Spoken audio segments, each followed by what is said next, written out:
Na Blejskem gradu uspeva vinska trta, ki jo v Zavodu za kulturo Bled ob pomoči strokovnjakov skrbno negujejo. Preteklo soboto so tako poskrbeli za pomladanski rez trte, opravilo pa pospremili s kulturnim programom. Kos prepeva, gnezdo znaša, lepi sušic gori gre.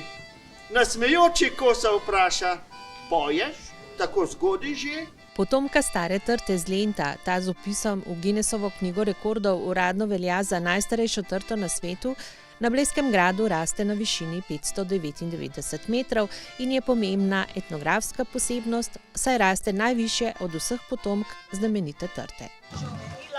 Trta ima tukaj dokaj skromne pogoje, ampak očitno ljudje jo dopolnjujemo s svojo energijo, svojo prisotnostjo, tako da zdaj predajam pa v roke škarje našim gostom, ki so prišli poskrbeti, da bo trta tudi dobro rodila. Blejskemu podžupanu Iztoku Peserlu je pripadla čast prvega reza. Alojz Jenuš Slavek, varuh trte z Lenta, ki na Blejski grad prihaja, odkar so trto zasadili, je tokrat več povedal o čuvajih trte in njihovi opremi, o grajski trti pa naslednje.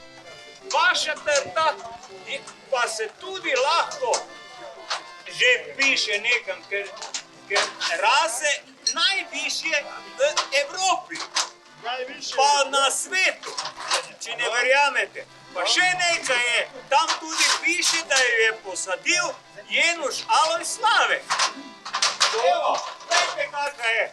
Davorin Slejko, vinar iz Dornberka skupaj z grajskimi, skrbi, da trta dobro uspeva. Zimska rez, katero treba opraviti, preden začne vegetacija, normalno.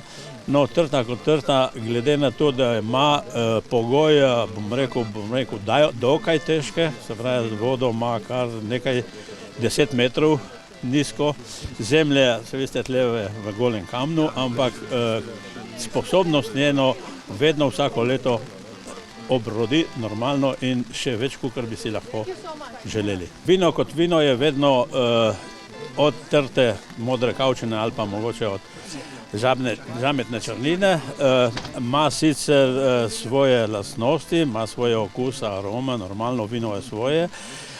Vendar, glede na to, da raste na Gorenjskem, bom rekel, da je kar dokaj v redu, glede na pogoje, na sonce, na zimo, da sploh raste, ker se veste, če je preveč ne zmore.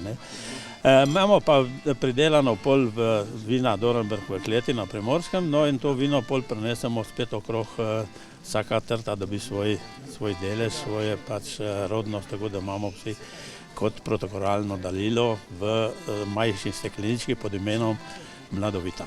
Koliko kapljic